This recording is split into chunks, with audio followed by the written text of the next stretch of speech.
bojxona hududiga yukingiz kirganidan so'ng agar o'rinlar sonida yoki TIN-VET kodlarida yoki bo'lmasam miqdorida, og'irligida sizda shubha tuyuladigan bo'lsa, buni bemalol ko'zdan kechirib to'g'rilab olishingiz mumkin. Buning uchun Bojxona kodeksining 275-sonli moddasida bemalol ko'rsatib o'tilgan.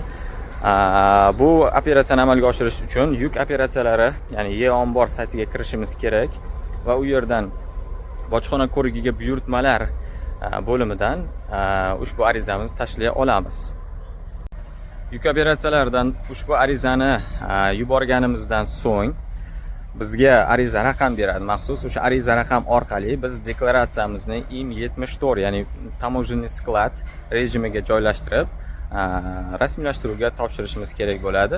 Bundan keyin esa bemalol yuklarimizni bojxona inspektori hamrohligida ko'zdan kechiruv amallarini bajarsak bo'laveradi.